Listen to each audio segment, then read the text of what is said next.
your kind of company.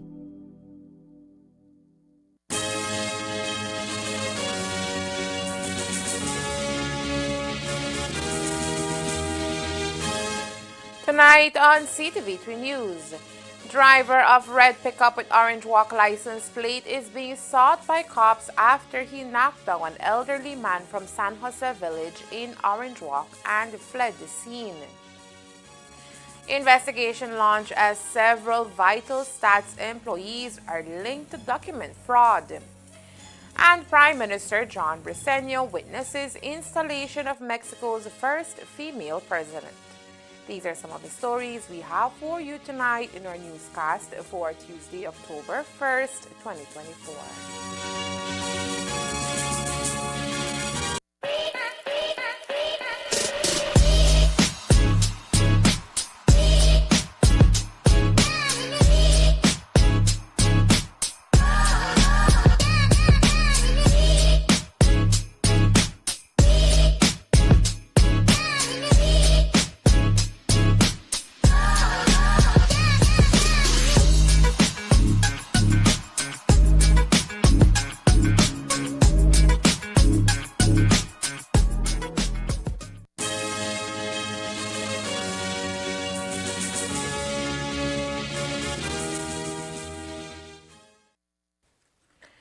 Good evening. With your news also simulcast on Fiesta FM 106.7, I am Joanna Rodriguez. Orange Walk police are tonight looking for the driver of a red pickup with Orange Walk license plate that knocked down a man from the village of San Jose here in Orange Walk. The incident played out on the 29th of September between miles 63 and 64 on the Philip Golson Highway in San Jose Village. Initial investigations revealed that 79-year-old Thomas Eck has just left Shen's store and had already walked from the right-hand side of the road when traveling from the direction of Orange Walk towards Corozal Town, where he stopped on the yellow line located in the middle of the highway, giving way for vehicles to pass in order for him to continue crossing the road. This is when a red pickup with Orange Walk license plates that was traveling from the direction of Corozal towards Orange Walk hit him. The impact caused Eck to be flung on the pavement.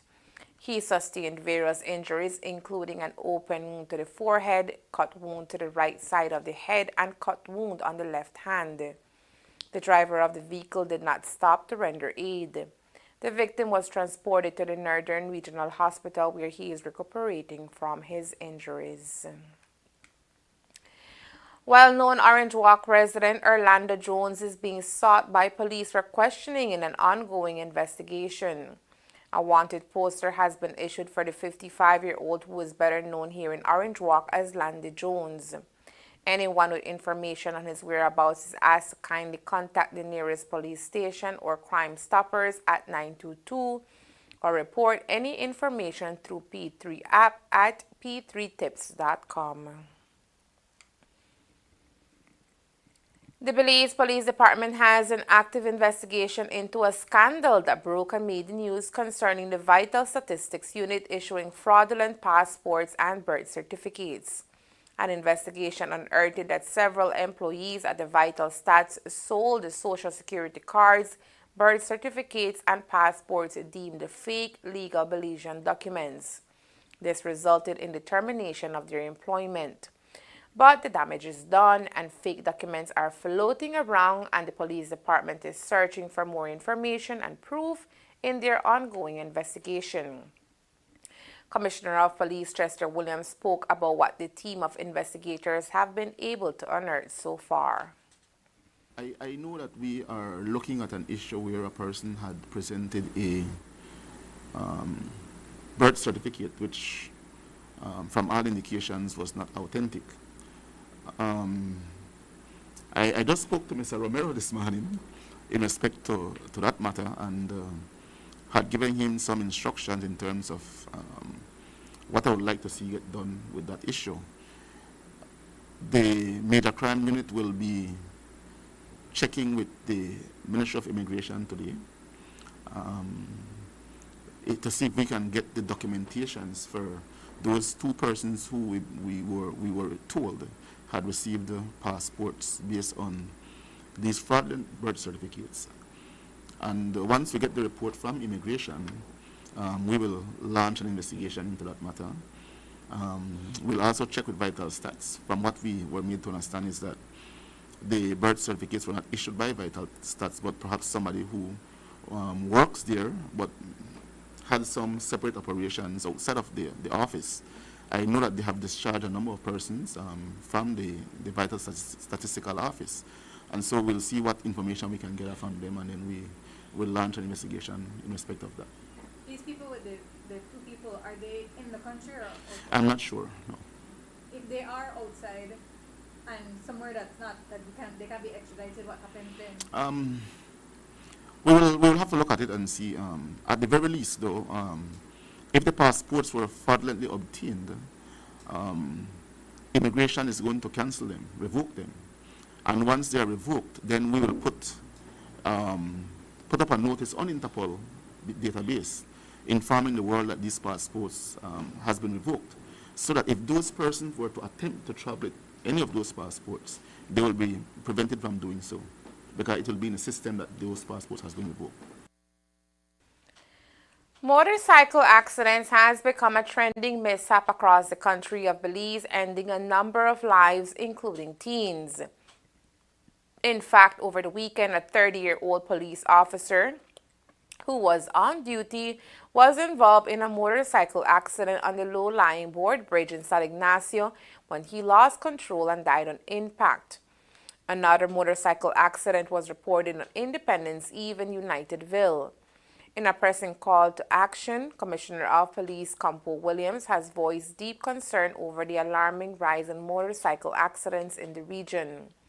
Addressing the media at a recent press conference, he emphasized the urgent need for all motorcyclists to adopt safer practices and prioritize their safety on the roads. The truth is, the police and transport has been on top of this. When you travel west, you see a number of checkpoints. You see the national transport patrolling the highways. Enforcement is there, making sure that people wear helmets. But somehow the motorcycle riders don't get it, man. They just don't get it. Yesterday evening, I nearly knocked on one. Pull right out of a feeder road, right onto the highway without looking left nor right. But for me, I always drive with the mindset that there are those reckless drivers. So when I see a driver ahead of me, I always try my best to anticipate his or her movement. So I drive defensively. We see instances where we know the road is divided into two. And a motorcycle is entitled to half of the road. So even though it's a motorcycle, they're still entitled to half of the road. So where the line is at the middle of the road, to the other end of the road, where the motorcycle is on, belong to the motorcycle. The other half is for the vehicle that may be traveling either same or opposite direction, if whether you're overtaking or not. But I like to say to motorcycle riders, not just because you're entitled to half of the road, you must ride at the middle of the road. Some of them, they ride smack middle of the road, like almost on that yellow line. Ride to the middle of your side of the road would make much sense. Remember, there are safety, you know. And bear in mind that we do have drivers who has no regards to motorcycle riders, which should not be. But you have to ride a motorcycle with that in mind, to stay as far as possible from being hit by an oncoming vehicle or a vehicle that is going to overtake. A 36-year-old farmer from Lemonal Village, Wilhelm Bull, has been granted bail after being charged with threatening to kill his father, 72-year-old Denfield Henry Bull. Bull appeared unrepresented in court number 6 before a senior magistrate, where he was read a single charge of threat of death. The incident occurred on Friday, September 27, 2024, when Bull allegedly approached his father's home under the influence of alcohol and threatened him, saying "Yuan Aquilio," but initially denied any familial relation to the victim, but it was revealed that the victim is his own father. The court granted him bail at $800 with conditions, including that he must not interfere with his father or any other witnesses and stay at least 100 yards away from him. The next court date is set for November 4, 2024, when Bull is expected to receive disclosure of evidence. Coming up next, 17 students assisted by Rotary Orange Walk to continue their educational path. Stay tuned. The Super Furia Band presents Music Fights Cancer Benefit Concert. Fundraising event for Mr. Pancho of Super Furia Band. When you're dancing, Come out and support and get entertained by some of Belize's best musicians, giving back to a worthy cause. On the stage performing will be Watson Sounds Band, getting a groovy inside the dance. Techno Band Belize, Youth Connection Band, Man, they fight up figure. Lucio and the New Generation, Gil Hurry 7 Band, Burgers Vibes Band, Oh, baby, baby, it's wild world. Santino's Messengers, The Comeback, Mr. Sila Agustin, Reckless Flores, St. Louis, the sweet voice of Annika Perez, the General Super G, and the energetic Mime. Songs provided by Hyper Sound System and music break by DJ Piju and DJ Charlie. Mark the date. Come out and support Sunday, October 6, 2024 at the People's Stadium in Orange Walk Town. Entrance fee is only $10. This is Belize, your musicians, and our eyes have shed tears with the eminent support. Get prepared to have a wonderful time with Belize's finest musicians. Music Fights Cancer. Music Festival fundraising event for Mr. Pancho.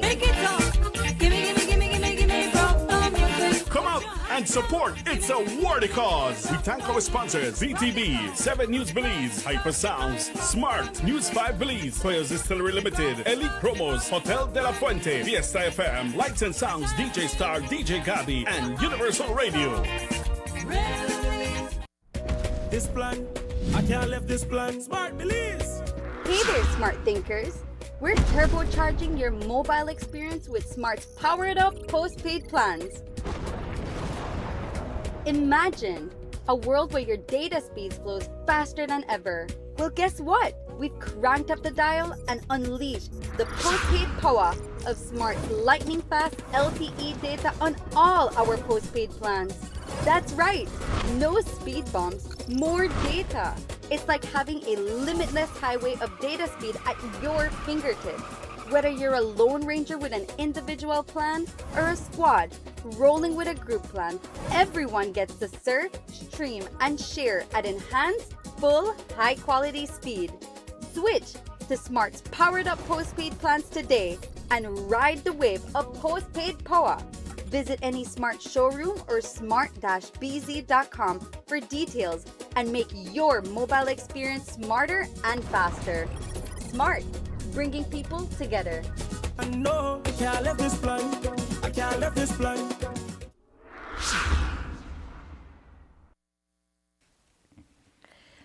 Last night, Ctv3 News brought you the story about an incident of rape that happened in Rancho Dolores, Belize District. Well, tonight, a 22-year-old man has been arrested and charged for the crime and will have to appear in court for the rape charge. Official reports indicate the man is also from Rancho Dolores. According to the woman, on Sunday, September 29, 2024, she was sexually violated by a man while she was inside her home. Today, Mexico witnessed the swearing in of its first female president, ushering in an era for an historic presidency.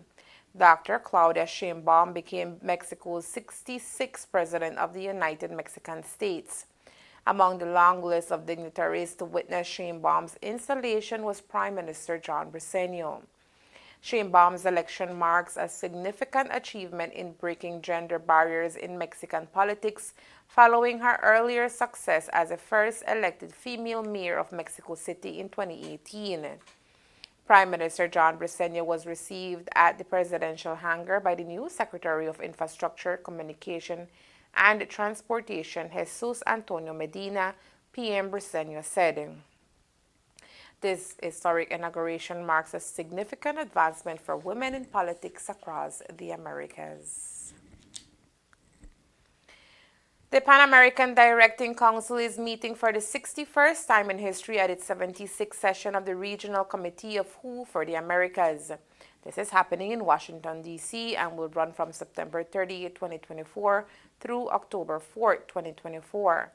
Minister of Health and Wellness, Honorable Kevin Bernard, is attending the event in representation of Belize. He spoke to the attendees and delegates and shared Belize's significant progress made in public health in country and the region.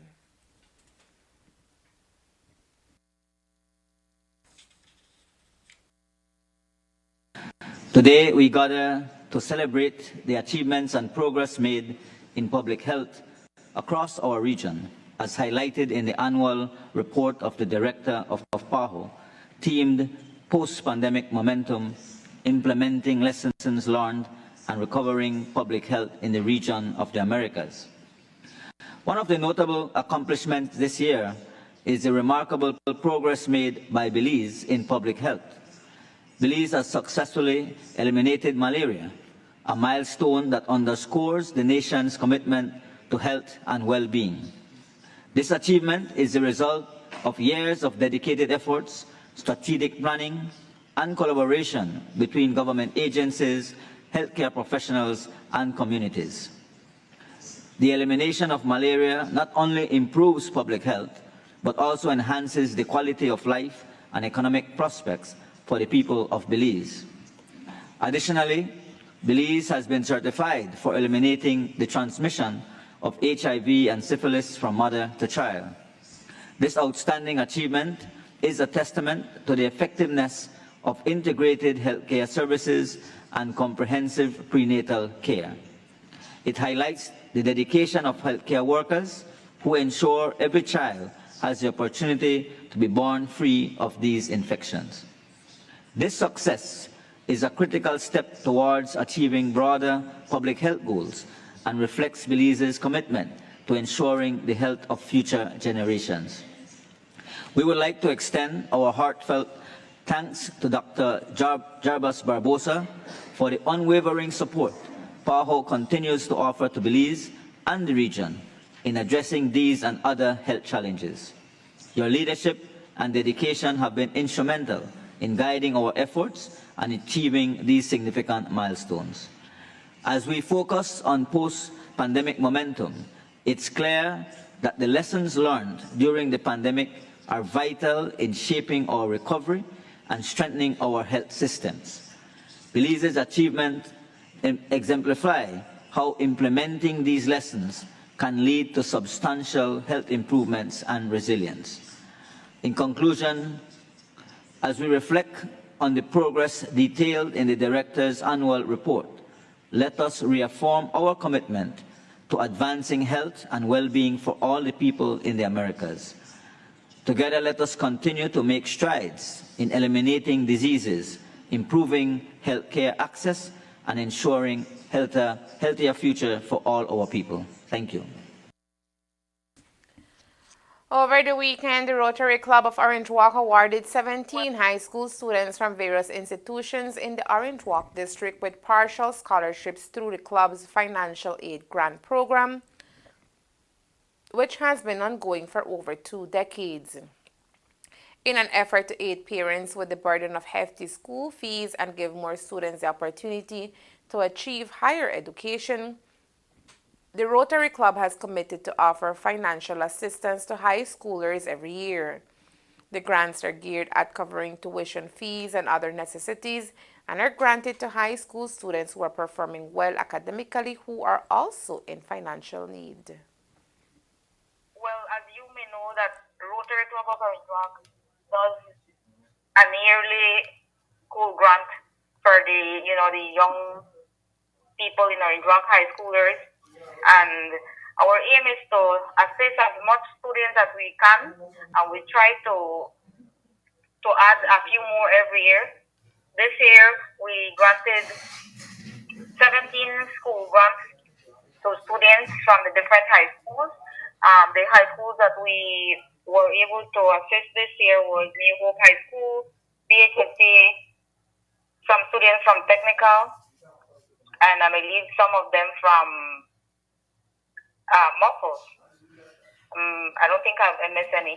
But, the aim of the club is to facilitate or at least help in a small way to students to be able to have an education. We know that the need for education in our country is something that, it's a big one.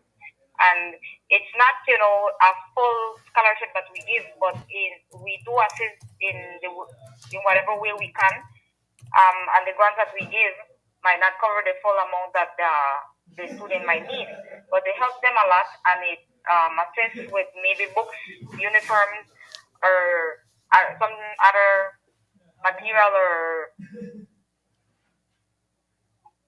or situation that the student might have. And keeping up with their mandate of assisting the community, Rotary President Cindy Minero says that the club strives to assist more students every year through the support of the community. But like I said, every year we aim to assist more students. I'm happy to say that this year we were able to assist 3 new students, and the students that we had applying for maybe last year or last 2 years, we are able to continue assisting them. And the way it works, once these students are out of high school, that's when we can start, bringing in new students. So this is pretty much, the way how we work our student grants, and the way we get the finance to help these young people are, fundraising that we do, and other activities that you might see us out there in the community with sales or activities, sporting activities, or other stuff that we might be doing. And some the raffle, for example, our annual raffle, all these monies that come into the club's finances, they are used for these events, helping the community, and part of that is the scholarship grants that we give. The recipients of the grants are expected to keep their grades up in order to qualify for the grants next year. Over 200 backpacks filled with school supplies are being donated to students from across the country, courtesy of Amara Yuso and Vibes Alive International through their annual back-to-school drive in Dallas. The annual event sees collaboration from the Belizean diaspora in Dallas to bring school bags for our most needy students. Today, 3 schools here in the north were gifted 30 bags each in a short handing over ceremony. This is the annual back to school donation drive that we normally come up with through a collaboration with Belize Faith, and then the Belize Day Dallas Committee in Dallas, Belize Faith based in Houston, and the Belize Day Committee based in Dallas. So every year we get together and we raise some funds to reach out to the Dallas community. Belizeans living in Dallas and the surrounding communities, and we get them for either donate funds or purchase food over the sale, but normally barbecue sale and thing, and get them for contribute, and the funds are revenues are raised. We use it to buy school supplies, and then we bring it down to Belize. We try to do it on an annual basis, and this year we're able to get together over 200 backpacks with supplies inside. So kind of late. When we try to get it together before school open, but we're kind of late with it. But still, based on the looks on the children's faces today, I could safe to say and appreciate it. You know, we get through to as far north as San Narciso government school, which cover the Corozal district, and then I get through to Child Farm Village, Orange Walk, and Champagne Ridge, Orange Walk. So it pretty much cover the north. Then tomorrow with a plan for head west and coordinate with somebody from down in Bay Vista, which is Toledo district, so it covers the south. And then we coordinate with somebody out west in Akayo and Belmopan. So pretty much cover the entire as much as we could, no, north, south, and west. This strip, you know. Though many of the contributors of this back-to-school drive are far away from home, Ayuso says they have not forgotten their roots and thus hope to make the lives of Belizean students a little brighter every year. We don't forget where we come from, you know. So every year we try. We put together the Belize Day Dallas celebration every September, and that major event brings together a lot of Belizeans from the state of Texas and from surrounding states as well.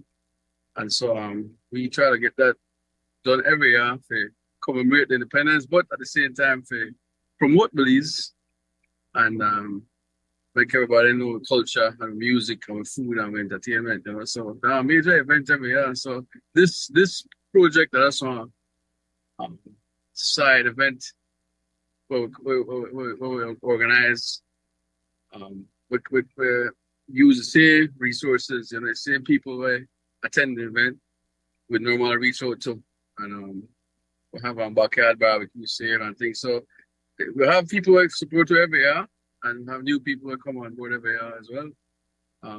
So always good for see what Belizean people.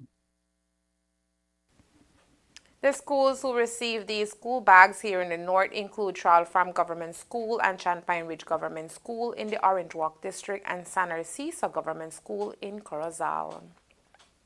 And there is more news after the break. Stay tuned.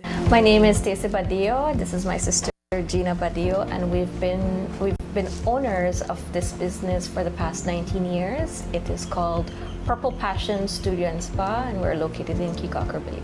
I've been part of the credit union for 12 years and Gina for 19 years. Professionally, it's allowed us for our business to grow and our careers has grown as well.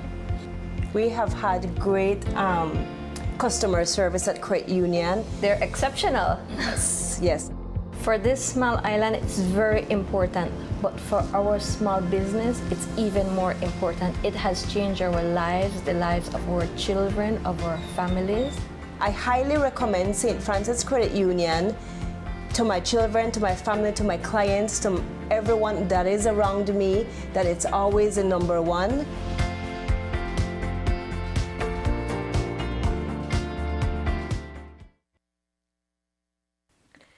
This entire week from the 29th of September to the 6th of October is dedicated to honoring the pillars of wisdom and resilience of our golden citizens through the celebration of Older Persons Week.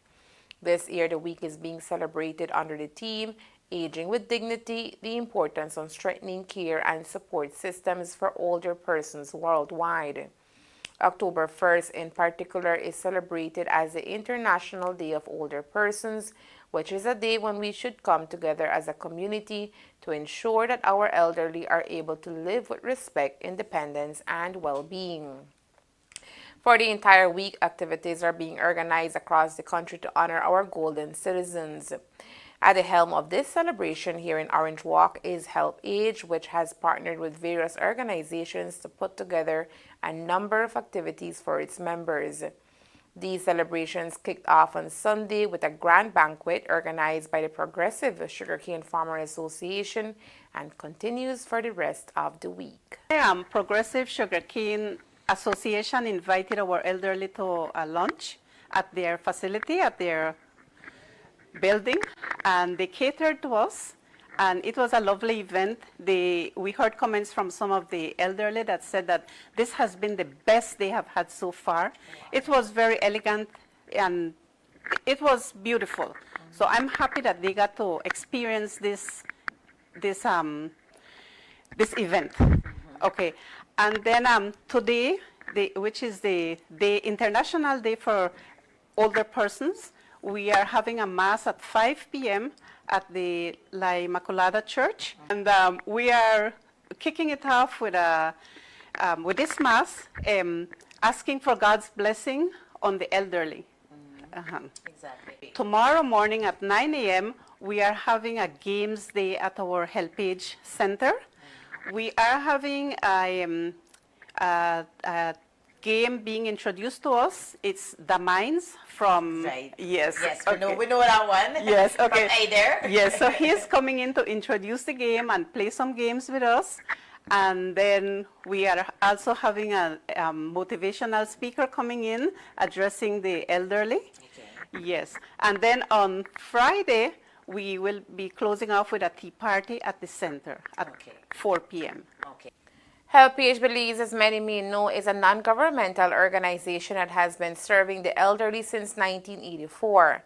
Here in Orange Walk, the organization hosts a total of 120 members, of which 60 are shut-ins, which the group provides monthly pantry with assistance of its partners, including the government of Belize. To keep their work going, the group is always looking for new members and benefactors. Anybody that has free time and can just jump up and help at any time. We don't necessarily need older persons to volunteer with us. I mean, we have the school children that come in. For example, I have my grandson right now that he participates whenever I ask him to, and he is very enthusiastic about it. He's always looking forward to another opportunity to come in and help. But likewise, we have young people that come with their parents, you know, and they stay with us. At this time, HelpAge Orange Walk is seeking support in getting a van to help move their members around during yearly events. Unfortunately, it was costing us more to have it running than we could actually run.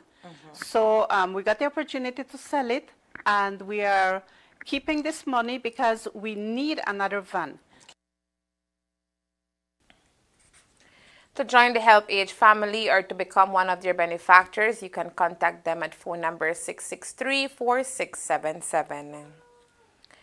The second International Conference on Traditional and Complementary Medicine wrapped up its third and final day today, bringing together scholars, medical professionals, and traditional healers to explore innovative ways to integrate traditional healing practices with modern technologies for holistic health solutions. The conference featured a series of discussions focused on merging traditional and contemporary approaches to healthcare, aiming to enhance patient outcomes and broaden access to various treatment modalities. A special acknowledgement was extended to the planning committee, which includes the Namusa Wellness Resource Center, the National Institute of Culture and History, NICH, and the Belize Medical and Dental Association, BMD. And that's the news. We invite you to join us for another newscast on Wednesday, October 2nd here on Ctv3 News and Fiesta FM 106.7. Remember that to read a text version of the news, you can visit our website at ctv3belizenews.com. You can also log on to our Facebook page for current stories at facebook.com/ctv3belizenews or our YouTube channel at Ctv3 News BZ. From all of us here at Ctv3 News, thank you for watching and listening. Good night.